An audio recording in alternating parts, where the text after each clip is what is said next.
This episode is brought to you by Accenture. When your advertising operations fall out of sync, everything else follows. Spotify and Accenture are working together to reinvent the rhythm of ad sales, using automation, analytics, and smarter workflows to simplify campaign delivery and access better data across the business. The result? Less time spent on operations, more time connecting brands with the moments and fandoms that matter most. Learn more at accenture.com/Spotify. I wrote a little song to remind you, Choice Hotels get you more of the experiences you value. The Cambria Hotel's got it all. A rooftop bar, have a ball. Bring a date, your squad, or even your mom. Book direct at choicehotels.com. Congressman Mike Haridopolos, are you ready for the millions of New Yorkers who are continuing to come down to your estate? That's the first question. Well, it is amazing. He is the best real estate agent we have. We appreciate the good work of the mayor. Communism where everyone shares the misery equally. Thank you very much, Mayor Mandami. But what are some of the other issues? You've got a big governor's election going on right now in Florida, and I don't think that the polls are too troubling. It looks like Byron Donalds is going to be there, and they'll have continued. Remember, Florida used to be a swing state, but it becomes more and more red and more decisively pro-capitalist and pro-American every day. But what are some of the other issues that you're facing there? I mean, honestly, it's still a big barometer of America, as hard as it is for a New Yorker like me to say. No, it is still the place to be. I mean, as you know, no state income tax. We're attracting a lot of those big companies, Northeast, and one of the boom industries, of course, is the space industry. You saw the recent valuation of SpaceX, $1.75 trillion. And you're seeing huge investments there. It's really booming because people are voting with their feet. They realize that New York is not the same anymore, and they realize in Florida you get a lot more for your money. And so people are moving down here, not just for the weather or for the tourism, but for the jobs of the future. And so we're booming because other states just can't compare. Because at the end of the day, what the unique American experiment is all about is this boring term called federalism. Federalism is voting with your individuals. And Congressman is rubber banding a little bit. We're talking to Congressman Mike Haridopolos, and we'll try to get a better connection with him. Another issue we probably could talk with him about is the fact that there are a lot of Venezuelans who live in Florida. A lot of And clearly right now, that's going to be an issue. By the way, the other thing, NASA is part of his district. Okay. So you could ask him anything you like about NASA. So I don't know if he can hear us now, but... That's what he's trying Not to yet. say. Or we're trying to get a better connection to them. Cocoa Beach. And by the Are way, we trying to call him back? Yeah, we're trying to call him back.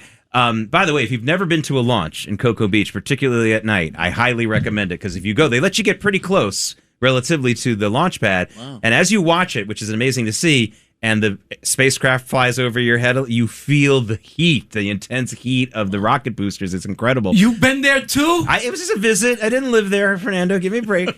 Going to these launches is something I highly recommend, something that New Yorkers are completely unaware of that we should check out. All right, Congressman, you're back. We were waxing poetic about the fact that you represent, and you mentioned it a little bit, the space industry, and I was telling everyone that you got to go to these launches, especially these night launches. It's such a great thing in Cocoa Beach.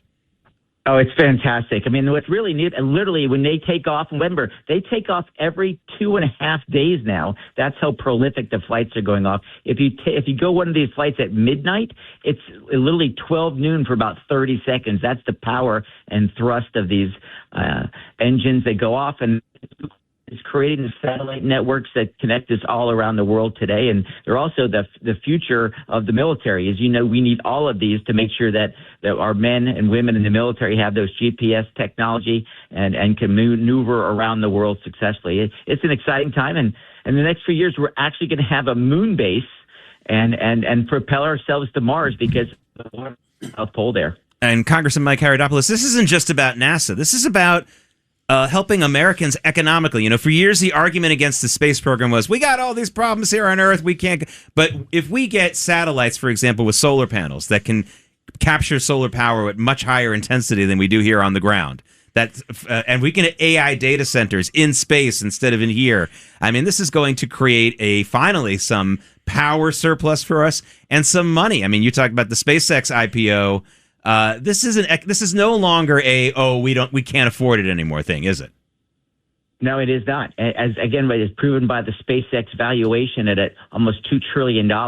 It's the future. It's where innovation is coming from. And look, no one wants a data center in their backyard. And Elon Musk has proven over and over again, whether it be a Tesla, SpaceX, PayPal, of course now what used to be Twitter. I mean, he has revolutionized the way we do business every day. He's giving blind people the ability to see.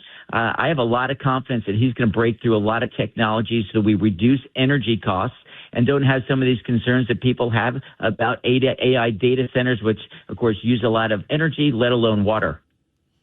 Congressman, have you met Elon Musk? I have. I don't interact with him regularly, but I have met him. As you know, I chair the Space Committee here in the Congress, and we could not be more thrilled that we have billionaires in my backyard spending a lot of money, creating a hell of a lot of jobs. Because remember, Florida used to be known as kind of service jobs, Disney jobs. Now you have this space industry here. We have a lot of the big military contractors down here. So it's become a big high-tech, or what they call basically the STEM program, science, technology, engineering, and math, because we're simply doing it better. We actually have school choice instead of being run by the unions like they are in New York. Let's talk about Blue Origin, because we've talked about SpaceX. Blue Origin, they've got a ways to go. They had that crash on the launch pad recently. Mm-hmm. But listen, every business needs good competition. So as much as you're interacting with SpaceX, and they're the leaders right now in private aviation for sure, I don't think there's really much arguing that. What can you do? I mean, let's get back to our first question. How can you invite more business into the area and so that there is more competition? Well, that's a beautiful thing. When you guys come on down here, when you eventually leave New York, you'll actually come to my district. And they have, again, Blue Origin, ESA, Relativity. There's even a new company called Stoke. These are all rocket companies that have now started to compete with SpaceX. But Blue Origin's a fantastic company. Yeah, they had that problem on the launch pad, but they figured that out, I think. And they're the ones who are also going to be landing on the moon. It's not just the SpaceX lander, but Blue Origin also has a contract with NASA to be the second lander that will go into the moon. And so they're doing great work. Again, one thing that Elon Musk has said, and I believe, space is hard. So you're going to have some challenges. The good news is, as you know, with that recent explosion, it was a static test. No astronauts were on board. Yes, we had an explosion, but they're already ramping up their activities because I want that competition. That's what drives down costs, and that's what allowed this industry to really, no pun intended, take off. Elon Musk has really brought down the cost and efficiencies. I mean, I was very, very disgusted that I've been in the aviation industry for 50 years, maybe 60. And the fact is, we had Concorde, 70-year-old technology, and we have not replaced the Concorde with supersonic airplanes at all in the aviation industry. In the space industry, I mean, we haven't come that far. I mean, Elon Musk is making progress by being able to create rocket ships that take off and land, so you don't just throw them away in the Atlantic Ocean all over again. Mm-hmm. So Elon Musk has done a lot for the space industry.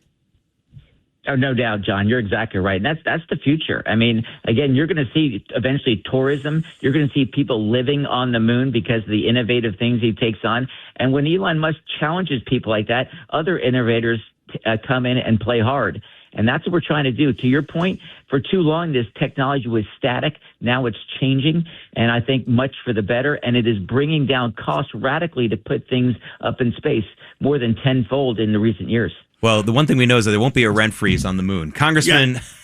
Thank you, Congressman, for coming on. And Mike Haridopolos. And we'll talk to you again real soon. Yeah, no rent freeze. And now, have a great weekend, guys.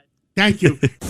Thanks for listening to Sid and Friends in the Morning. You can hear Sid and Friends in the Morning weekday mornings at 6. If you like the podcast, share it with your friends and listen anytime at WABCRadio.com and download the WABC Radio app. Hit that subscribe button on all major podcast platforms. Plus, follow WABC on social on Instagram, TikTok, Facebook, and X. See you next time for a new episode so you never have to wonder. What the heck is going on here?